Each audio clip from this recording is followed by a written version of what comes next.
Erick Sermon did an interview, and he talked about a time where he was up at Interscope after EPMD had broken up, and that he bumped into Suge, and that Suge was always nice and always cool with him, but that Suge said, you should come over to Death Row because we take care of our own. And he lifted up his shirt to show that he had a gun in his waist, and that Erick Sermon, lifted up his own shirt and showed his gun and basically said, I take care of myself anyway.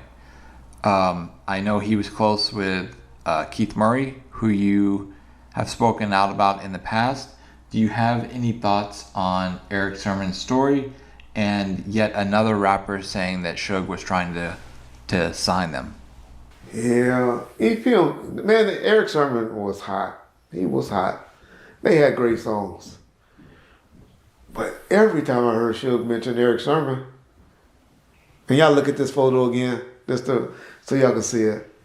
Look at it again. It cracks me up every time. I know he just laughing and paying homage to Dr. Dre in this photo. But he was hot back then.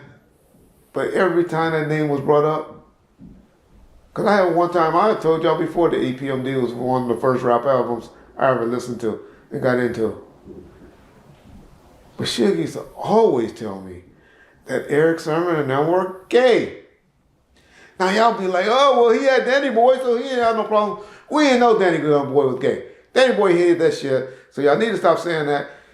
And Danny Boy hid that shit from us until at least 2008, 2009 did, I think.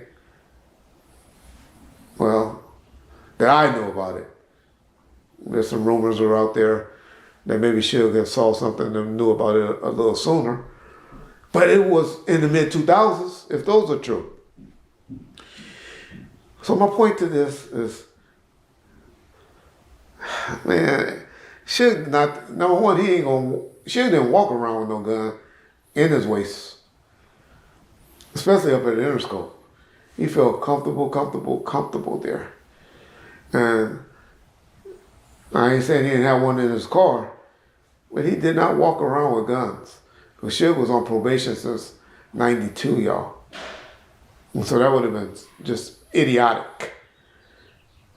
And he had homeboys, always had somebody with him that had those responsibilities. I don't know. I know stories like that is good for YouTube and conversation. I can't take that Erick wasn't a hot rapper. Suge was trying to sign up a lot of people, after Tupac came and Hammer and Eric B and them came around. But prior to that, he was just about the West Coast. I know we had our boy K-Solo, and I wish I was smart enough and would have thought to call K-Solo so he could tell us some stories about that. Matter of fact, let's try to see if I can get K-Solo. Just in case, John, hold on. All right, Reggie, you're on with K-Solo right now. What up, K-Solo? Yo, what up, bro? What up, Reggie? How you doing, man? Man, this long time, man. Word, man. I'm out here. What's happening, bro? I was calling you right quick. I know I'm interrupting your Sunday afternoon, but me and John was doing some segments, right? And I know you was one of the only few before Death Row artists that was signed that was kind of from the East Coast. Yeah. I'm from the East Coast. Yeah, and everybody was saying, before before Eric B came around, and then they started signing a few guys and stuff or doing things, work with them. But Erick Sermon got an interview out there where he pretty much said that Suge was wanted to sign or make an offer to him. Have you ever heard any stories like that? Because I know you had relationships with Erick Sermon. And no, I never heard he was going to sign to Death Row. I never heard there was even an interest. I know it was me, Dre, Sam Sneed, and Daz. I know we was all working together, DOC. Yeah. I didn't hear anything about Erick Sermon being signed.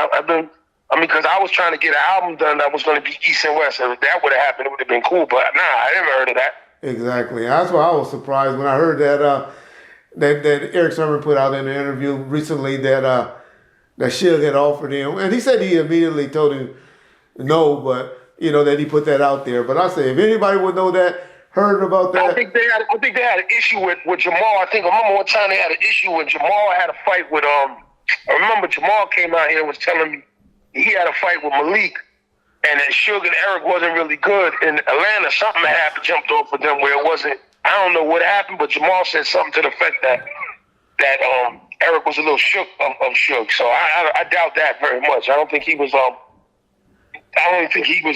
solid like that to be over there working with Suge like that. The only East Coast rapper that went over there was me. You know what I'm saying? Exactly. I had a relationship.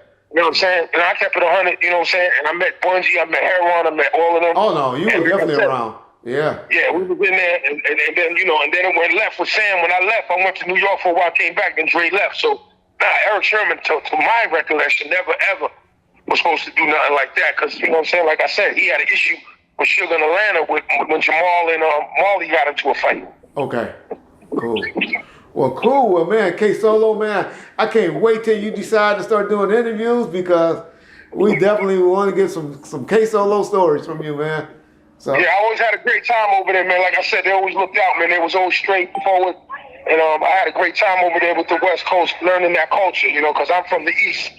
And I didn't really, my first time seeing the Crip Walk was in that environment. Exactly. Okay. All right, y'all guys, enjoy. If you need me for anything, Reg, hit me, man. Wait for Red Man right now in the park. We about to do some pull-ups. Okay, man. We'll keep working out, man. All right, K Solo.